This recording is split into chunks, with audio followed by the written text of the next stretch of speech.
With that said, I want to now introduce our presenter for today. She's one of the very few board certified specialists on condominium and plan development law in the state of Florida. There aren't many of them, and we have one of them with us today. I'd like to present Allison Hertz from K. Bender Rembam. Take it away.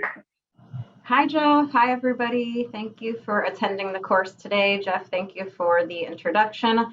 As many of you know, I'm Allison Hertz. I'm an attorney in KBR's Palm Beach Gardens office. I have the pleasure of representing community associations here around Palm Beach County, Broward County, all over the state of Florida. So wherever you're located, we are here to help you. Today, of course, we will be discussing budgets. I figured this was a very timely topic. I think you are probably already proposing your budget, approving it, strategizing it. If you're not, you should be. So this is the reason for the timing of this course. I'm very happy to present this to you today, and we will be talking about some emerging budgetary and other issues regarding condos and HOAs towards the end of the course. If you stick around for the whole thing, we'll talk about some of the latest and greatest, maybe potential requirements for the future in light of really the Surfside tragedy, COVID, the pandemic, emergency powers. Some of them may not have to do with budget specifically, but they all do impact your budget and your bottom line. Particularly, reserves are a hot topic right now, and we will sort of get into all of that at the end.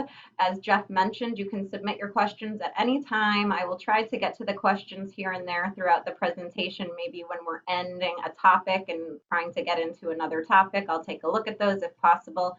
I talk a lot. We have a lot to talk about today. I will mention just briefly that this is Budgets and Reserves 101, the basics. So if you've served your community as a board member for a long time, you act as treasurer, you have been a property manager for quite a while now, some of this could be a review for you. Obviously, it's always good to have a review of the basics, and sometimes we forget about the basics. So that's why we are back to the basics today.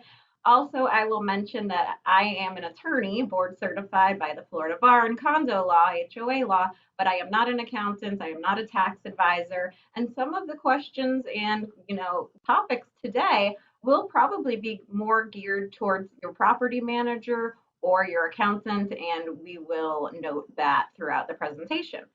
So I will get started here today. We want to cover both condos and HOAs here. I will be talking about each topic individually, of course, and then we'll talk about condos and HOAs at the same time. So you have to stay with me. If you're a condo, as you know, you're quite regulated, and I would say that a lot of the course relates more to condos. Condo reserves are more regulated.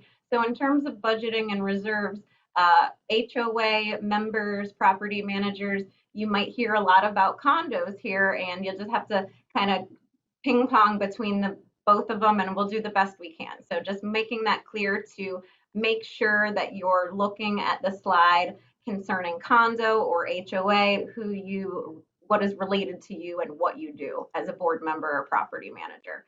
So condo association, time period covered by the budget. First topic, very important. It's actually one of the more frequent violations I see from the Division of Florida Condominiums. This first bullet point on the slide here about the budget period. Your budget, your document that you have your budget within must contain the start date and the end date for the budget. This is basically your fiscal year. So your fiscal year must be noted on the budget in some manner. It's typically going to be the calendar year for your associations. This is what we see in bylaws most of the time, but some of you don't operate in a calendar year for your fiscal year. So make sure that that is properly noted. The required date of budget adoption. Obviously, you need to adopt your budget before the end of each year to assure that the members know the proper assessment amount. And that's why we're here today, to make sure that you do this timely and try to assure that you jump through the proper hoops to make it in compliant with law. And yes, there is a lot of law on this topic. But as for new legislation, just was enacted in 2021, this July, you will see right here, very important, star this page. If you're a condo association, there is a new statute that requires the board to adopt a budget at least 14 days before the end of the fiscal year. I suppose they had many complaints regarding boards not adopting budgets timely going into the next year, which caused problems. And I think that this was resulting from that issue. Obviously, this is a good idea. You don't want to be attempting to operate based on the prior year's budget, but the statute does say that if you fail to adopt it 14 days before the end of the fiscal year, it is possibly going to be considered a minor violation by the DBPR if somebody makes a complaint, but at least the prior year's budget shall continue in effect until a new budget is adopted. And that was essentially the state of the law before, in my opinion, that if you failed to timely adopt that budget, the prior budget would carry over. And many bylaws also provide that. But here we have now, as per law, it will carry over. That doesn't mean it's a good idea to do that, but it is sort of a catch net just in the event that it wasn't possible that year. So what comprises the condominium operating budget? This is one of those areas where I would say that, your property manager, your accountant, your board members who have served for a long time will likely know your operating budget categories. They need to be in terms of anticipated expenses. For a condo specifically here, you need to show in your budget what the assessment amount will be due for each unit type. As many of us know, that different owners pay different amounts based on sometimes the percentage interest in the common elements, or possibly they would be paying equal. But sometimes you'll see in condos very often actually that there are different assessment amounts. So those should be provided in the budget specifically. And we're actually going to talk about how they're allocated in more detail in a few slides. With respect to the specific operating categories here, you need to be detailed. The statute requires you to be detailed, and just examples of the expenses that the statute requires, if they're applicable to you, and these are pretty basic here. Again, this is a basic course, but these are listed in the statute. Administration of the association, attorneys, accountants, landscape architects, engineers, management fees, that's a pretty big budget item, maintenance, repair, and replacement costs that are known, that will be on an annual basis, that will not be part of the reserves, any rent or other fees paid on a rec lease property or other shared properties, possibly some kind of shared facilities that your association has to pay into, taxes upon any real property that your association might own, insurance, that's a huge one. I looked at one of the questions that was first submitted by somebody here, and they asked, what about insurance increases? And if you have anticipated insurance increases, yes, that can be part of your budget. Security costs, that's a lot, that is pretty expensive for a lot of associations. And the last one, which we will go into a little bit more detail on, is limited common expenses. All of those need to be part of your budget. Okay, so Allison, this part of the budget, can we call money we wish we had? That's my little jokey slide here. What about bad debt? A lot of associations build this right into their operating budget. So this is something that you want to talk to your manager, your accountant about. I think it is quite legitimate and probably advisable to have a line item for bad debt if that is something that your association anticipates during this fiscal year. Yes, of course it is. That ought to cover the Halloween party. Do you think there'll be enough left over to repave the parking lot? Okay, another funny joke here, but it's somewhat twofold. What about social expenses? What about those kinds of expenses? Those are going to be part of your operational budget if authorized under your governing documents. As to condos, the DBPR is quite strict on these issues in the event that you are not authorized by your governing documents in some manner to have, a party or different social events. That could be deemed or seen as improper by the DBPR, not a proper common expense.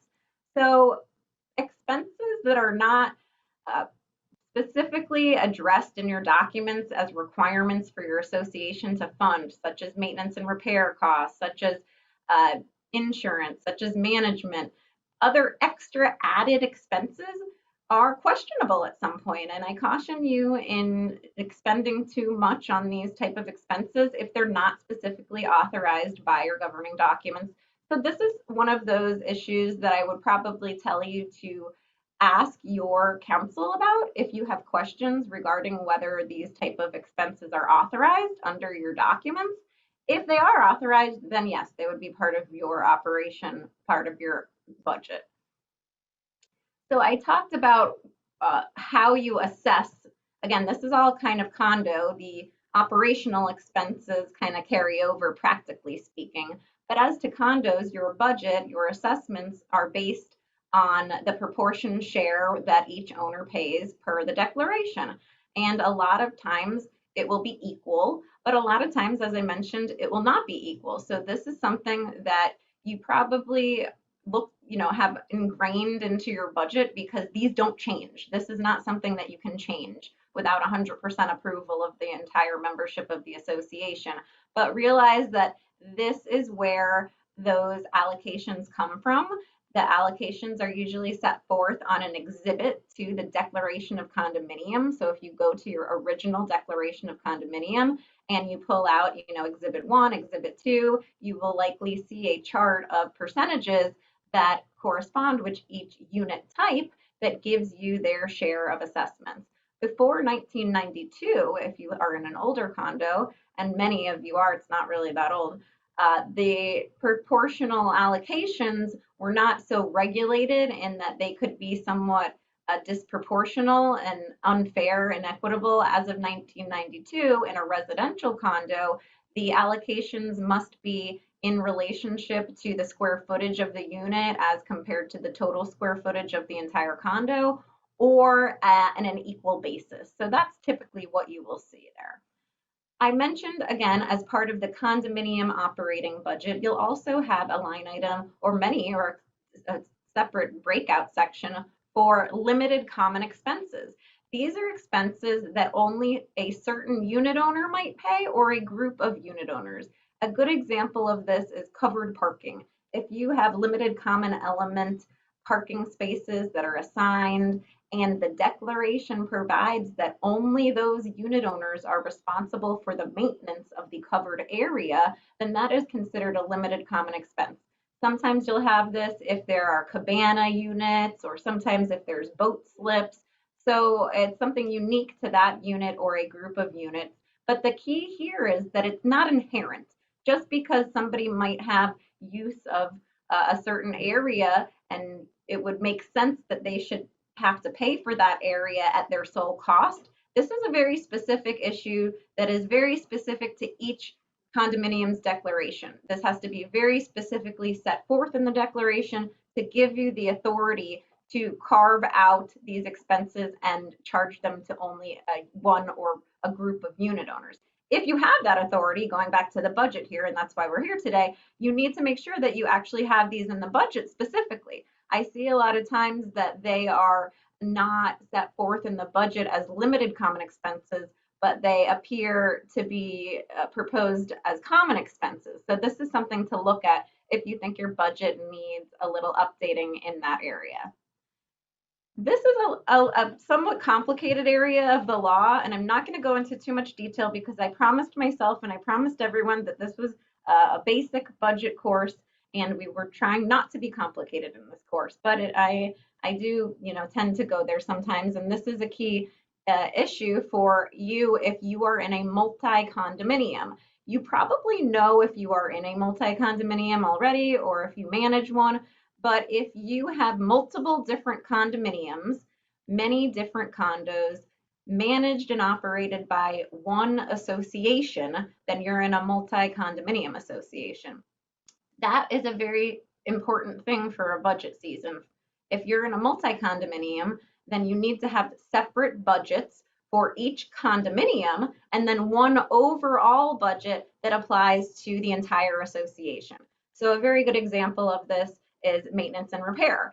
Some buildings, if a condominium might just be one building, and to keep it simple, we'll go with that some building may need more maintenance or repair than another building. So the cost should be specific, per building, if that is the structure of the community. On the other hand, certain expenses such as legal fees, accounting, other somewhat administrative type expenses would be allocated over all of the unit owners and not to a certain condominium. So this gets a little bit more complicated if you are in a multi-condominium. This is very important, as I've mentioned, and you may want to look into this a little bit more. Furthering our discussion on condominiums, and we'll get to HOAs, I promise, but as I mentioned, there's just a lot more on condos.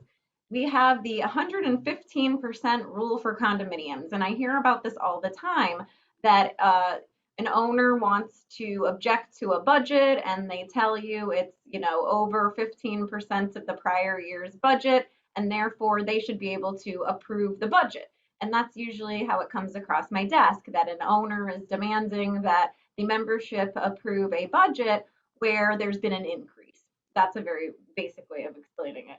But that's not necessarily the case whatsoever, actually. The statute is very specific here, and I've not seen this used with success ever really, but I suppose maybe you have out there in the Zoom webinar.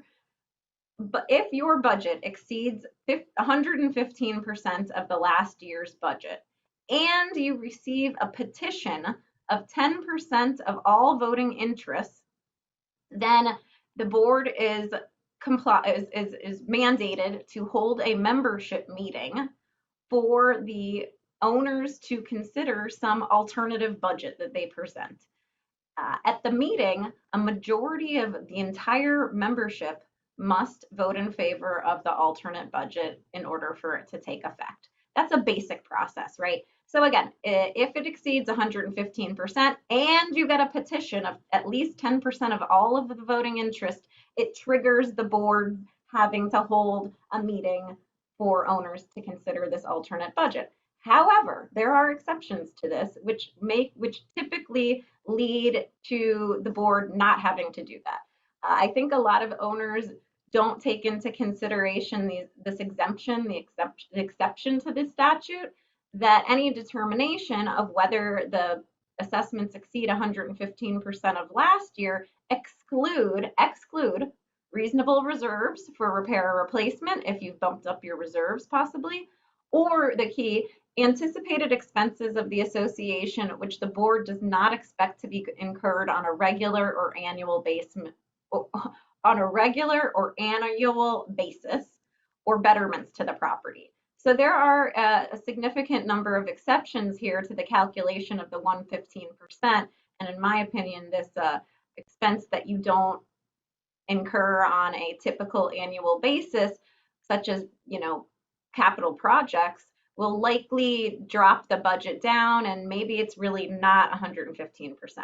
I will mention, if you're much of this course, just as a somewhat backtracking, is geared to unit owner run associations. Sometimes you're in a developer controlled association where the developer is still running the board for you. And if you're out there in one of these developer controlled associations, be aware that if the developer controls the board, it is that assessments cannot exceed 115% of the prior year's assessment unless approved by a majority vote. So the misperception for unit owner run associations that have been post turnover is actually the law for the developer controlled association. Okay, wow, we finally got to HOA operating budget, and thanks for hanging in there on that. Oops, no, I already passed it. Going back, it's much more, it's less specificity in the statute here. That's always what it is for HOAs. Here we have the budget must reflect the annual revenues and expenses for the year and estimated surpluses and deficit. The budget, I'm missing a T right there, I apologize. The budget must set out separately all fees and charges paid by the association for rec amenities, whether owned by the association, developer, or another person. So there are very few budget requirements on the operating side for a homeowners association. It's general law that you budget for anticipated expenses and that you set forth your anticipated budget categories in the budget. The only particular requirement here is that the budget must contain any fees that you pay for recreational amenities. If you have use of recreational amenities that aren't necessarily part of your development. Maybe they're across the street, off-site, owned by a different association, and you pay through some sort of agreement. That is part of the budget. Allocation of HOA assessments. These are much less complicated. What a shock. The HOA assessments are levied according to what is set forth in the governing documents of the association. So there is no square footage or equal basis requirement for a homeowner association assessment. They can be allocated proportionally based on the level of service received by the applicable member. So there is much more room for a developer or an association to have a disproportional assessments in HOA communities, but sometimes that's actually practical and typical, because you'll have different kinds of housing. You might have townhouses, you might have patio homes, you might have estate homes, and they might have different services provided to them. And it's not necessarily on a square footage basis, but that's been factored into the payment there. I just basically said that there are common expenses. Everyone gets to pay for those based on whatever proportion they are required to pay by. And then there were the limited common expenses. And for a HOA, going back one slide, you could also have these limited common expenses that you want to put in the budget, or parcel area expenses sometimes you might see, whereby certain lots, certain parcels of your community have to pay additional amounts because of some other service that they're given. So that's all, the way that it's required to be allocated. You really can't change these allocation methods, and particularly in a condo. Most times in a homeowners association, that would require the consent of all members. For a bulk cable expense, just realize, I'll just be very brief, or I'll try to be here, that with a bulk cable expense, if your association contracts with Comcast, then in the event people pay different assessment amounts based on percentages or otherwise, this is an expense that can be charged on an equal basis no matter what. So the homeowners donated this robot to help the board with this year's budget. That's how I feel sometimes, and I'm sure you as well. Especially as we get into reserves. And reserves for condos have had a lot of attention right now, and we will give you a brief rundown on condominium reserve requirements. In addition to the operating budget that we just talked about, the budget must include reserves. Must. It's not an option for a condominium association for capital expenditures and deferred maintenance. Those are the key terms. Reserves for capital expenditures and deferred maintenance. The statute requires your condominium association to have these 4 separate reserve categories no matter what. The categories are roof replacement, building painting, and pavement resurfacing. And those items have been in there based on my research since the 80s. This is when they went into the statute specifically. And also, very important, this is probably the more important one, any other item that has a deferred maintenance expense or replacement cost that exceeds $10,000. That's a pretty little amount of money in 2021. Once again, that restriction went into the statute, I believe, in the 80s or early 90s, just mentioning. Okay, so what does this mean? What is a capital expenditure? What is deferred maintenance? What do we really have to reserve for? Well, the definitions are set forth in the Florida Administrative Code, 61B-22 of the Florida Administrative Code, for those of you who would like to go perform more research on your own. The capital expenditure is an asset whose useful greater life is more than 1 year in length. The replacement of an asset whose useful life is greater than 1 year in length, and an asset that extends the useful life of a previously existing asset for a period greater than 1 year in length.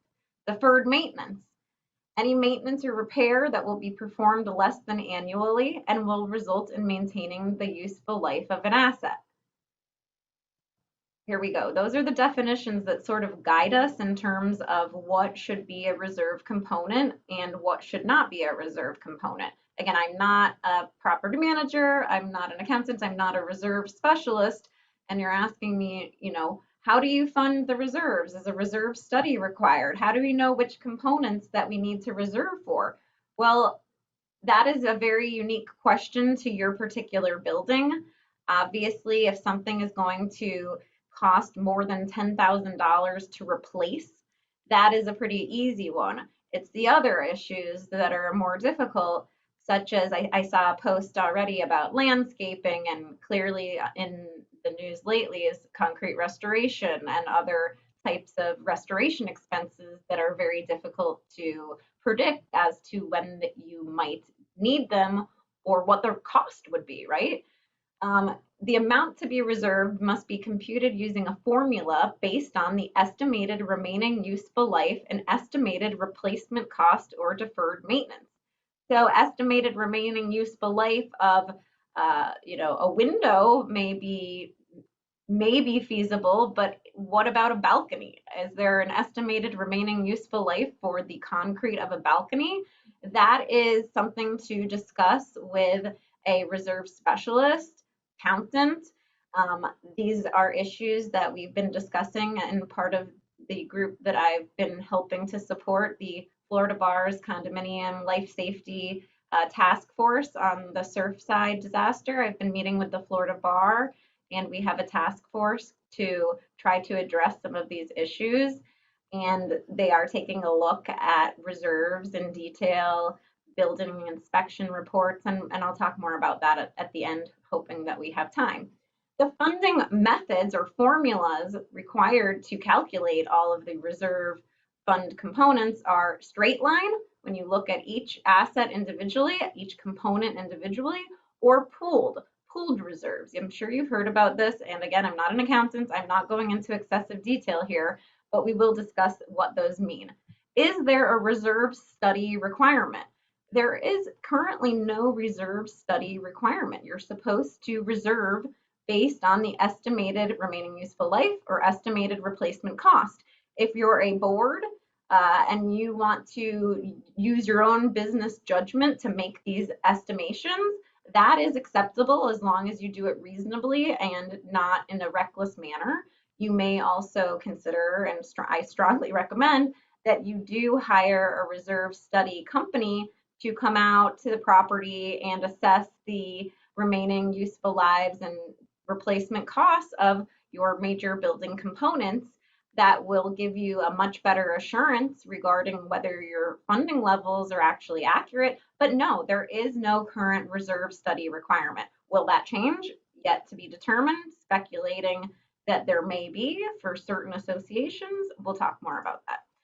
Regarding the funding, you probably know about the straight line method. This is kind of the more basic method that you evaluate each component on its own. Each one is measured in its own account. You fund them based on the estimated remaining useful life, and you see how much you need to incorporate into that reserve line item each year to get you to where you want to be when that component needs the work or needs to be replaced.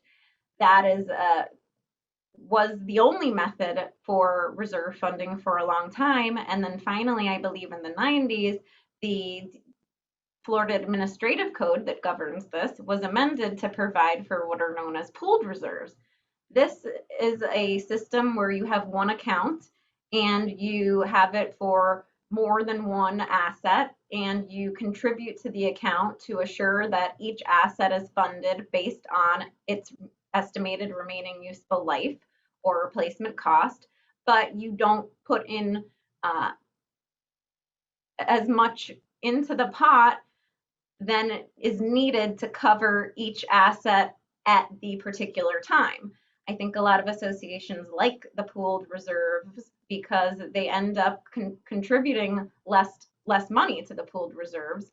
But in that vein, you must ensure that you properly administer the pooled reserves. They're a great tool, but you need to make sure that you recalculate them every year and readjust them every year to ensure that they are properly funded and that you're not using funds that were supposed to be allocated to another asset improperly. Because even with pooled reserves, you still need to use reserves for what they were intended for. And if you're trying to grab onto some funds of which were not allocated to a certain asset or they weren't available for use at that time, that's a better way of saying it, then you might be violating the rule about not using reserves for unintended purposes.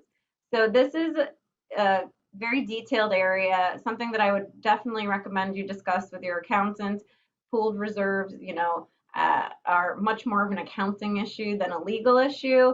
And the division, as some of you may know, is somewhat strict on the use and funding of pooled reserves. The division tells us that we cannot have any kind of balloon payment in a reserve. So they don't want you to, out of the blue, bump up a certain asset or component's funding level, and no one wants to do that. And that's why it's very important to properly adjust these things from year to year. And maybe for certain types of components, you don't have them in the pool, that you have them in the straight line component method rather than in the pool, to avoid some kind of improper balloon payment. But okay, we're trying to keep this course basic right now.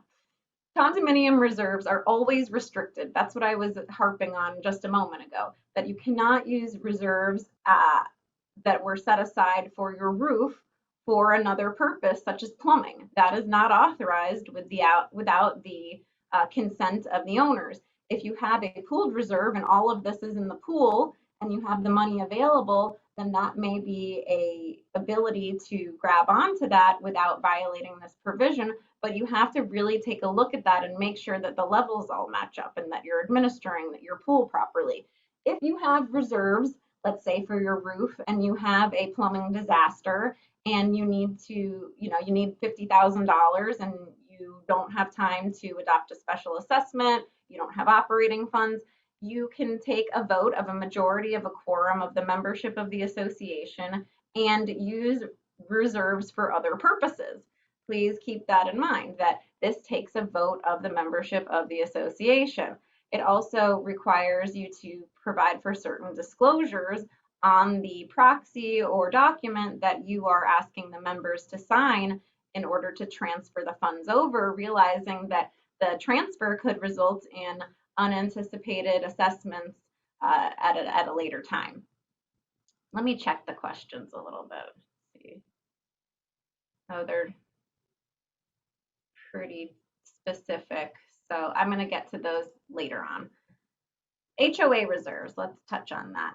These are separated into two specific categories. There are the statutory restricted HOA reserves, which are very akin to the condominium reserves that I just described, that if you have these statutory or restricted reserves, you can maintain them as to each asset in the straight line component method, or you can have pooled reserves. That's the last bullet point on the slide. But how do the threshold issue with HOA reserves is what type of reserves do you have? Because statutory reserves, restricted reserves, require all of this administration, and non-statutory reserves, just regular HOA reserves, are really used at the discretion of the board, almost somewhat like another operating account. So this becomes very important as to required funding, whether you can use them for other purposes.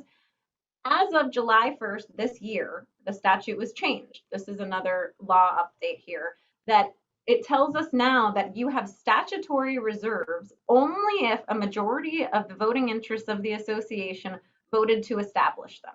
That is the only way at this point to establish these restricted reserves. It previously was that the developer could establish them or the owners could establish them.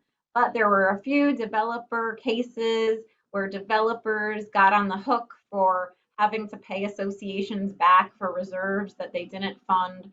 And the developer lobbyists said, you know what, we don't think developers should have to pay reserves anymore. We don't think they should be responsible for reserves and get us into all this trouble with non-payment. So as of July 1, 2021, developer is not liable for reserves to HOA communities. Prior to that, yes, they might be responsible if you're in a community under developer control. This is much too simplistic. You'd have to look into that. But the point of this is to really mention that I think there's a misperception in HOAs that reserves are administered like condos, that you have to fund them based on the estimated remaining useful life and replacement costs. and that you have to vote to use them for other purposes. But in many instances, your homeowners association is not going to have these statutory reserves. And any administration, any requirements for reserves, funding requirements for reserves, administration of reserves is going to be set forth in your bylaws and your declaration and your governing documents. And maybe there are none. If there are no requirements for, restrictions upon, or funding method requirements in your governing documents, then it could quite well be that your HOA just has these unrestricted reserve accounts that can be used by the board how they want. That does give you flexibility, right? That gives you the flexibility, but I hear very frequently that from homeowners that we thought we had a reserve for driveways, and it's right here in the budget, driveway reserve, because the association pays. And then, the board uses the driveway replacement reserve for clubhouse renovation. And, if you do not have these statutory restricted reserves and your bylaws don't guide you on this topic, that could possibly be okay. Okay, so get to the point, Allison. The point is, if you're in a homeowners association, you have to know which type of reserves that you maintain. If you want to have restricted reserves, it would behoove you to take a vote of the majority of the entire membership to ensure that that reserve is restricted and not up for use by the board as it wants to use it. Hold on a second. Okay. The board is the body that is approving the budget. The budget is not a unit owner or lot owner approval. Typically, it could be a governing document issue in your particular community that you have some requirement that owners or lot owners approve the budget. But in condos, we talked about that with the 115% rule, and it's just typically not there. Some owners just apparently don't understand condo HOA living, and that the board is charged with this duty, and it is the board's responsibility to budget. Wait a minute, the budget meeting appears to have lost its focus, and I've been to quite a few of those meetings, and I'm sure you have as well. How do we hold a budget meeting in a condominium here? Well, in a condominium, it's different than HOA here. So at least 14 days before the date of the meeting, the board has to deliver email, hand deliver, mail, a copy of the budget meeting notice. But the key here is, and a copy of the proposed annual budget. Your budget meeting notice must contain a copy of the proposed annual budget, and the budget must show reserves at a fully funded level. Also realize I have right here with the asterisk that your bylaws in a condo particularly could contain additional requirements that you notice the meeting in advance of 14 days. Budget meetings were previously required to be held 30 days with a 30-day notice back a long time ago. That's what the statute provided. So a lot of bylaws mirrored the statute at that time and might actually provide for a 30-day notice, or maybe you just have some unique notice. This is a good opportunity for me to tell you that sometimes these things happen where the statute says a 14-day notice, but your bylaws could require a longer notice. Your bylaws can't give you a shorter notice. 14 days is the minimum. And also realize that the notice has to be posted on the property. It has to be posted on the property as well. The HOA meeting for your budget isn't really that specific in the law. It says that an assessment may not be levied at a board meeting unless the notice of the meeting includes a statement that assessments will be considered and the nature of the assessments. So I suppose the budget is the annual assessment, and therefore in your budget meeting notice that you should include a statement that this is the budget meeting. You don't want to just say this is a board meeting, this is a regular board meeting. People might not know. Again, board budget meeting, annual assessment adopted. That is probably the key to that. Also, same thing for homeowners association. 48-hour notice is required for a board meeting per law, but your bylaws might contain a specific procedure for HOA budget meetings. Maybe your bylaws provide that a 14-day notice is required. You have to send a copy of the budget. Maybe it's a 30-day notice and you don't have to send a copy of the budget. So this is an area that you may want to take a good look at your bylaws, ask your attorney for your HOA community, what is our budget meeting notice requirement? We never really thought about that. Is it just a 48-hour notice or is it something else? Key to HOA budget meetings is after the fact. The bold language at the bottom of this slide provides that the association must provide each member with a copy of the budget or notice that the budget is available once it's adopted. So after you adopt your budget, there's actually a requirement that you send a notice at that point saying, hey, we adopted a budget, here's the budget, or hey, we adopted a budget on this day and time, and if you would like a copy of it, please contact us and we'll give it to you in the same manner as an official records request. So that is the procedure for homeowners associations, a little less detailed than condo association, but much more governing document driven. So I would definitely recommend that. Reserve waivers and reductions. This is where we have for condominiums that the board is not required to whatsoever. The board may propose that the members waive or reduce certain reserve contributions. This is done at a membership meeting. This is not done at the board's budget meeting. This is a separate membership meeting that would be required to be held every year. If you want to waive totally, which is probably not in your interest, or partially reduce reserve contributions, you have this meeting every single year to do this. The notice of the membership meeting to waive or reduce must contain a copy of the budget with the full reserve schedule and with the proposed reduced or waived schedule. So again, you're sending the budget with this notice so people can make an informed consent, right? Realize that this is another requirement for the proxy to contain this disclosure language right here at the bottom of the page in the purple font, that if you're sending out a proxy and asking owners to waive or reduce reserve contributions, that you tell them that basically by doing this, it could result in unanticipated special assessments at a later time. Homeowners association is essentially the same process. Once again, if you have restricted statutory reserves, which you have to fund according to the methods in the statute. If you're in this group where you have those reserves, you have to fully fund them, but you can give the owners the opportunity to waive or reduce at a meeting of the membership every year. Once again, this has to be held every year. You have to get a vote of a majority of a quorum of the owners. That is the threshold for both condo and HOA in order to waive or reduce reserves. It's not a majority of all, maybe it should be, right? But it's a majority of a quorum. So for HOAs, your quorum is quite low sometimes. In condos, maybe you have a low quorum. I will tell you that the last bullet point on this slide is important. If you have an HOA community with restricted statutory reserve and you don't want to have a reserve category anymore, you don't want to have statutory reserves at all, you can ask the owners to eliminate or terminate an account or just terminate the use of these restricted reserves whatsoever. And this must be by a majority of the total voting interest of the association.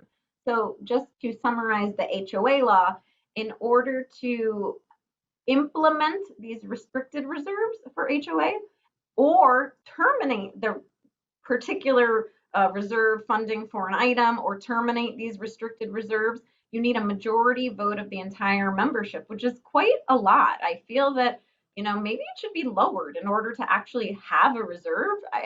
I don't know. For an HOA, maybe it's different, but it's quite a high threshold to do that. Failure to hold a budget meeting. For condominiums, we talked about this way at the beginning of the webinar when I mentioned that as of July 1 this year, the Florida Condominium Act was amended to tell you you have to adopt it 14 days in advance, the budget, of course, I mean, and that it would be a minor violation if you did not. The minor violations, you know, are not so minor. If you see this last part of the slide, in no event shall a single violation exceed $2,500. So it's still a pretty good chunk of change in that regard. So it shouldn't be used as an excuse, that's for sure. But the law, the first part of this slide is still there. This case from the early 2000s where an association just failed to budget. They didn't have budget meetings year to year. They just didn't go through the motions.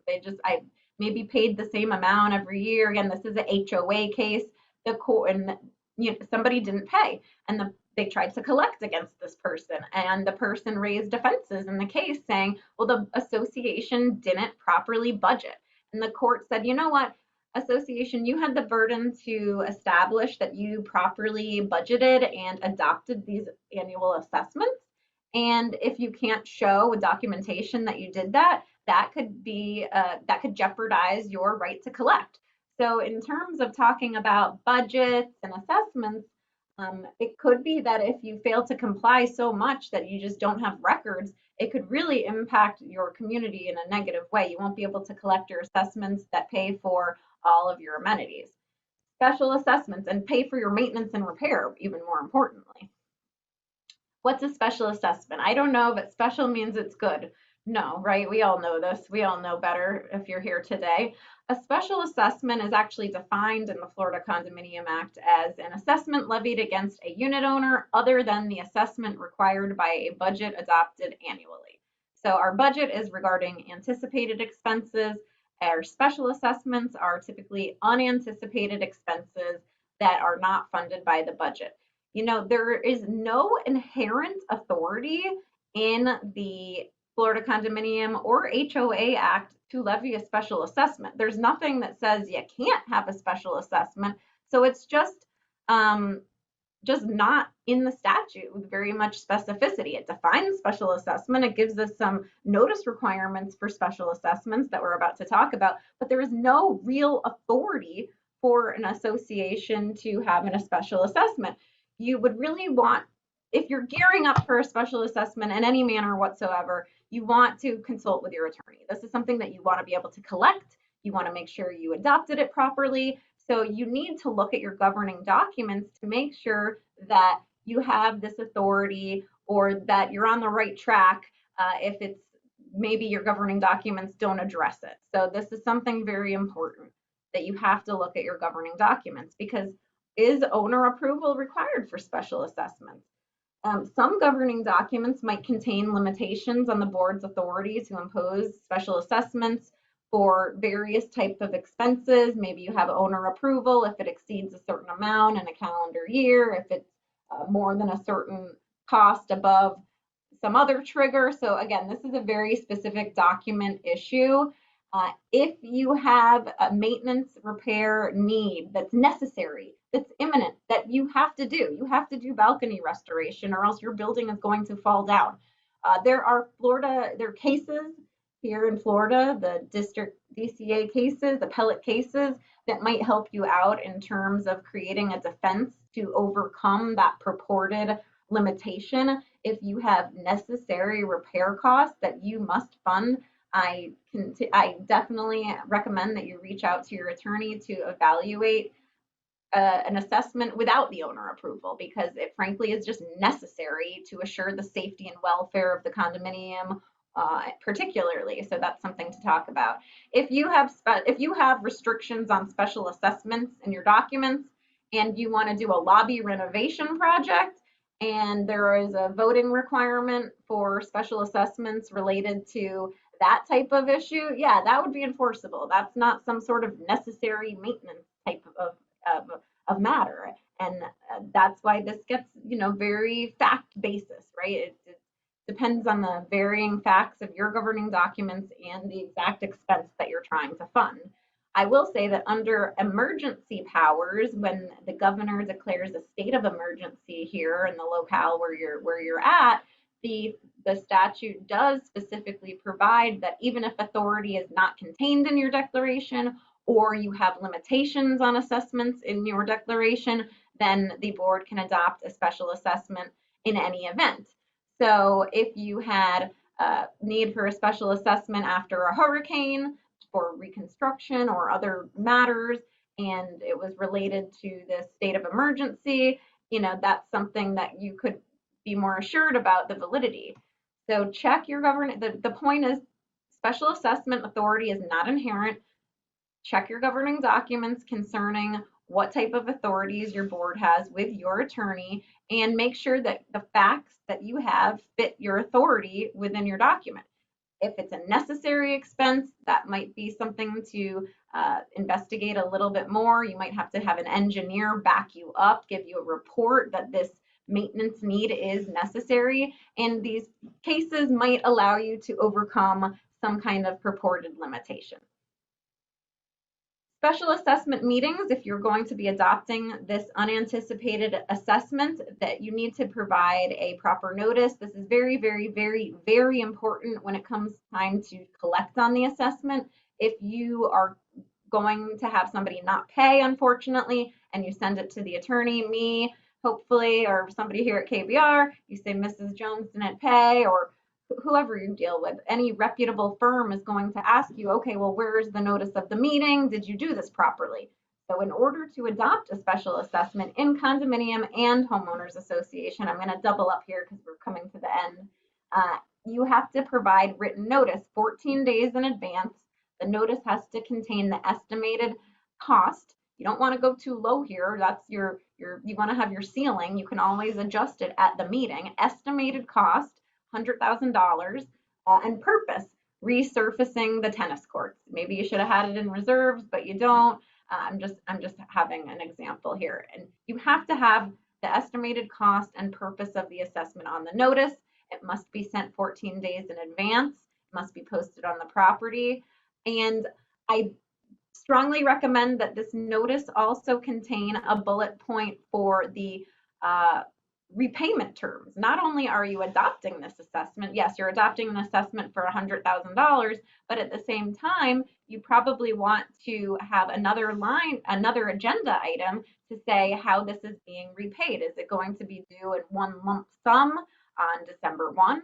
Is it going to be due in installments, monthly, quarterly? So once again, this is an area, please contact your attorney to make sure that you have the proper information in the notice, and to maybe set you up with a board resolution that will memorialize the special assessment and ensure the enforceability of it with all of the pertinent and required information there. Make sure we have the repayment terms set forth accurately. HOAs, basically the same thing, 14 days, posted on the property, and make sure that your agenda serves what you need to do.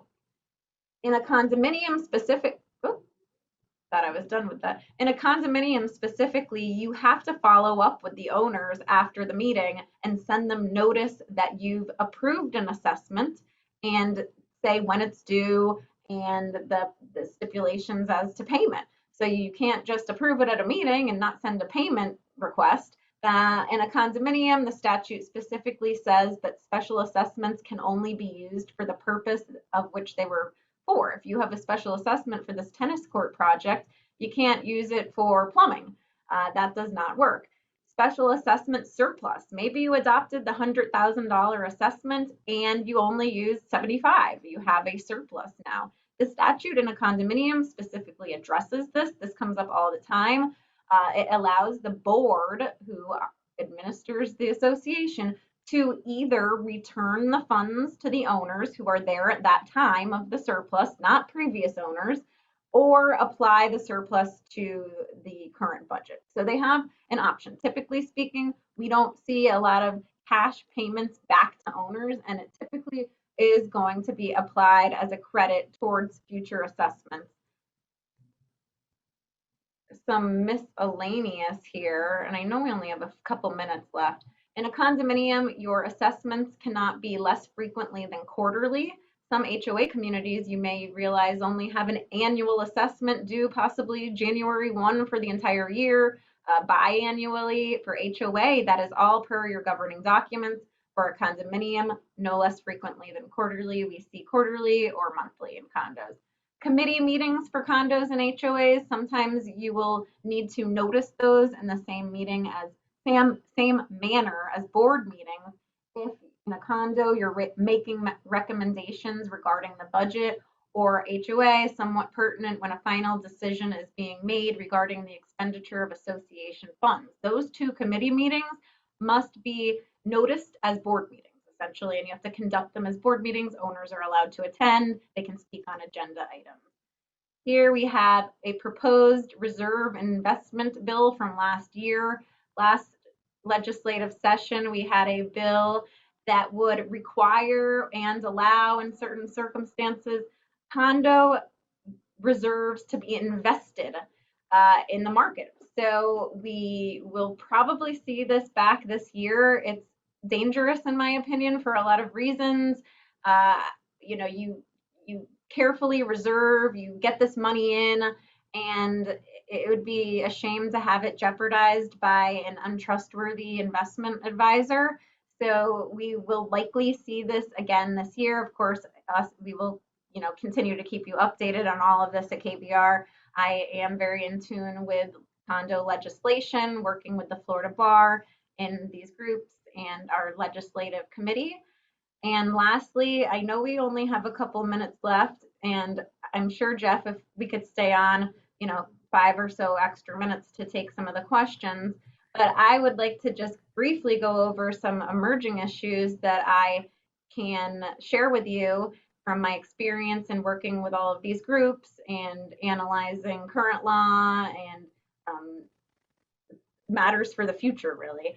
So absolutely, we're here as long as you need it. We'll okay, if you want to stay on, I would love to just pop along on some of the questions. Jeff, do you want to take a look at some of the questions and kind of get some of the ones that you think everyone would be interested while I go over this? That would be helpful.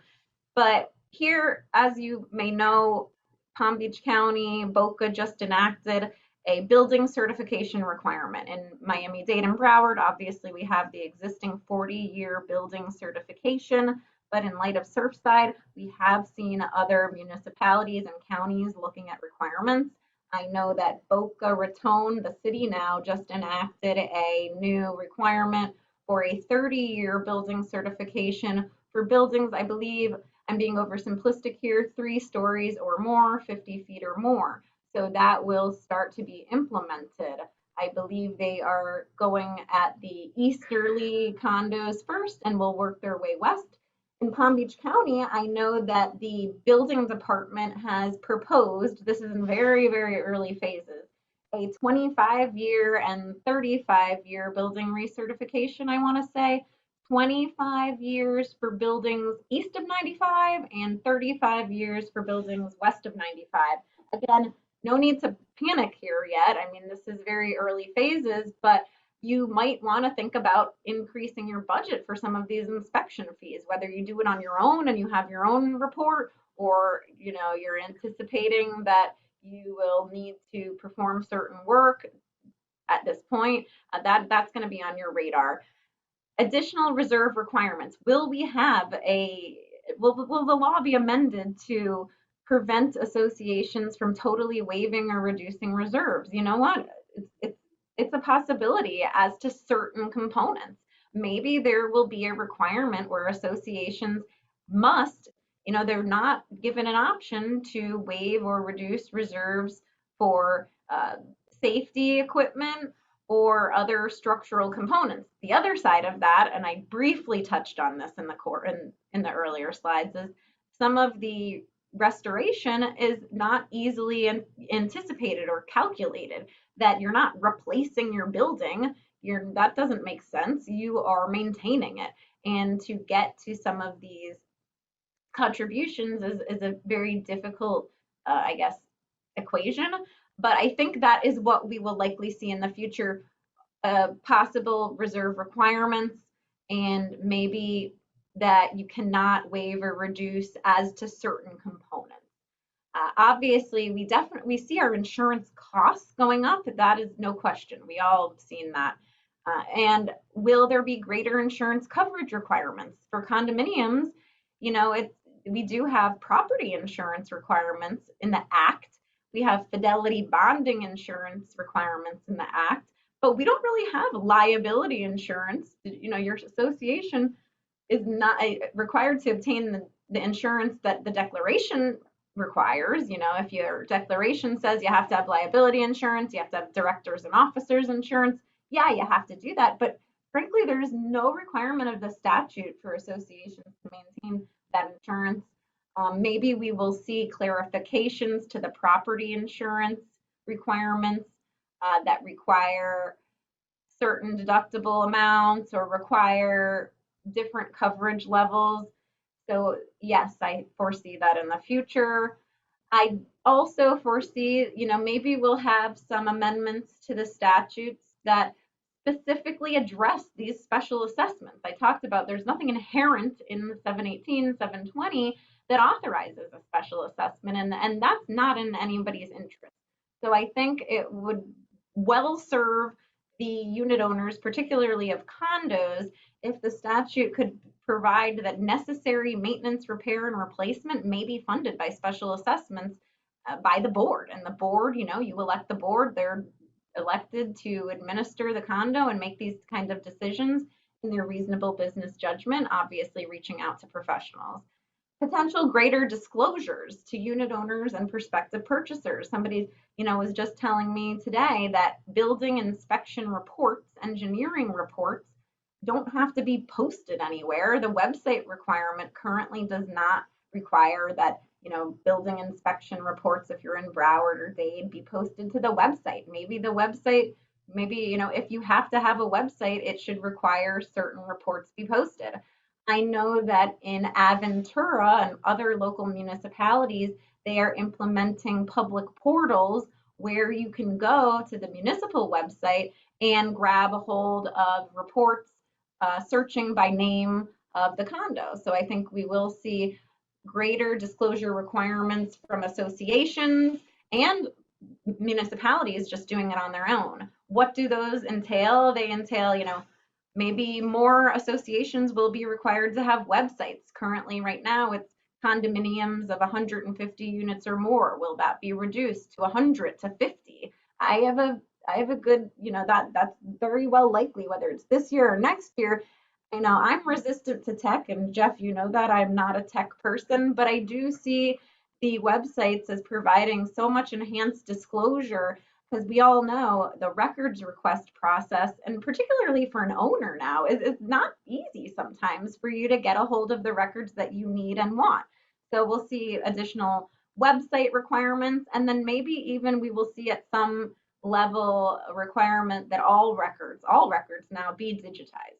That's an expense and a tech adventure for many, and if you're in management, that's some definitely good areas to think about expanding on for your services. But that's definitely what I see. So question time, and I know we're already over, I apologize, but many of you are still on here. So Jeff, do you have any specific questions? Yeah, we're going to get to some of the ones that aren't specific with regards to association documents. General questions general. out of the many that we have. I know many of you have submitted questions, and I really, really enjoy answering the questions. You can try to email me, and I know I do try to respond. I admit that I can't respond to every single thing, but I really do try. So if you want to give it a shot and email me, I'll try to respond. Here's a kind of a yes or a no one. Can landscaping be a reserve item? I think if it fits into the not replaced more than annually, it probably could. I think some landscaping would, if you can predict with certainty how, you need to fund it, I think yes. Okay. We have somebody asking, can the proxy to, this goes early to the presentation, can the proxy to waive reserves go out with the proposed budget before the budget is approved? In my opinion, yes. I think there's a difference of opinion among practitioners, so you might want to get your specific attorney's opinion on this. But I think you can waive reserve. You can ask the owners to waive or reduce reserves subject to board's approval of the budget, or have the board approve it first and then send it out to the owners. I think you could do it either way, and whatever's more convenient, frankly, for you. Sometimes convening a membership meeting is not easy. With Zoom, it's easier, but I think it goes either way. Somebody asked, I'm not looking at that question asked, you mentioned Zoom. Somebody asked about Zoom earlier with regards, can a budget meeting and a budget vote be held via Zoom? And I'm assuming this person means during emergency powers versus when there is not emergency powers. So we are so used to our Zoom meetings now that you can have a meeting. We're talking about board meeting now. Only the board is voting on the budget. Right. So owners would not be voting, which makes the Zoom a little bit easier, practically speaking. But we are somewhat outside of the scope of emergency powers at this point, where you can hold meetings solely on Zoom. So yes, you can have a Zoom meeting, but I think depending on your facilities, you have to give owners also the opportunity to go to a physical location, and maybe you just have a screen set up and the board members are all in different places, but the owners can come and see everybody live. If you frankly have no facilities for it, that's a different story. Talk to your council about that. Sort of a hybrid meeting, which is a great idea. The hybrids are going to continue on, but I don't personally think you can just only have Zoom at this point. You have to be creative in providing both options. And folks, I'm apologizing ahead of time. Got so many questions. We're just going to do a few more. We need to do this again, Jeff, just maybe like just questions, answers, an extension of this course, and have a question answer rapid session. We've done those before, right? Yeah, you know what, folks, when you get your surveys at the end, in the surveys, I'm going to ask you a question now, and please put this in one of the fields in the surveys. Would you all be interested in an Ask the Attorneys type of town hall forum where it's just questions and answers? Is that something you'd be interested on this particular topic within the next 45 days or so? Let us know in the evaluation at the end, please. To prepare the budget, must it include the reserve transfer and the income and expense? I'm not sure if I understand that one, but it seems pretty. Next question. Okay. Trent, this is a good question. Can a budget change be due to shortfalls such as insurance was higher than originally expected? And I didn't talk about this. I don't think I did. If you're in the middle of your fiscal year and you want to amend your budget, then yeah, that is an option to amend your budget to include the new expense. If you think that you can have the time to fund it through your budget, yes, you would go through the same process. You would send out a new budget meeting notice, you would send out a new proposed budget. So that is an option, but it sounds like you might be headed towards a special assessment rather than a budget amendment. That could, if something is unanticipated and higher than expected and you're already in the year and you need to pay the expense, looks like you might need a special assessment. Looks like somebody asking to clarify about borrowing from reserves to pay for insurance and then pay it back. Can that be done via a vote? Yes, you can use reserves for purposes not intended, by way of an owner vote. Thank you for putting that in. You paid attention. So yeah, that's an option. It would require an owner vote. And I know that particular issue is pertinent to many people here. The funding of the insurance premium and how to deal with that is such a large expense that has to be paid in the beginning of the year. That's somewhat a lengthy topic to discuss, but there are several options to address that. Okay.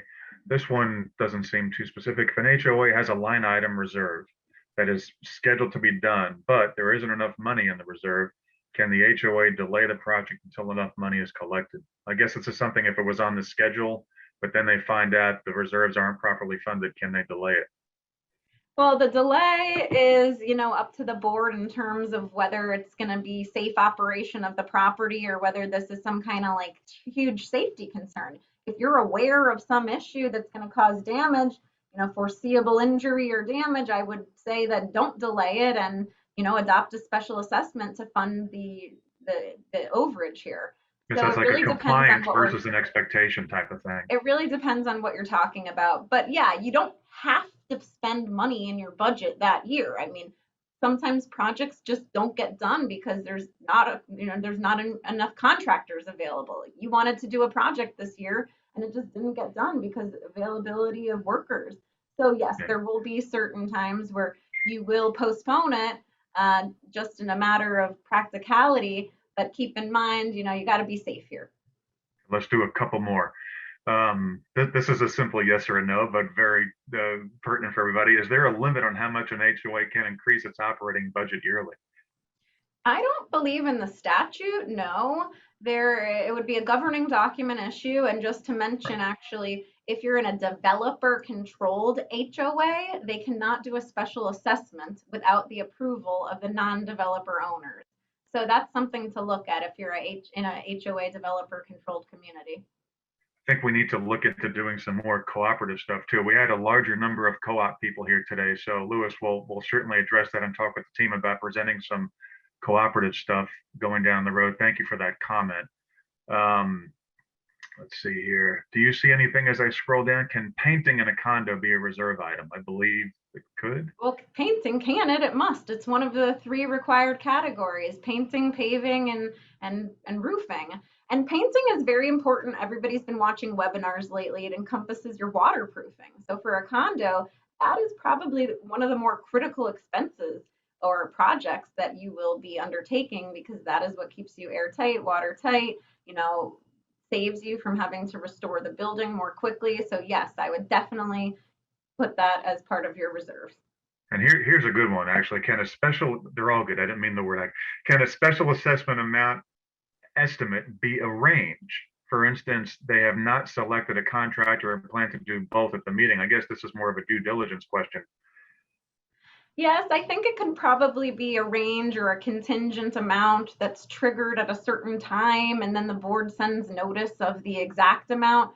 But when you do those kind of approvals and you make things complicated, that's where you leave room for people to sort of poke holes in what you do.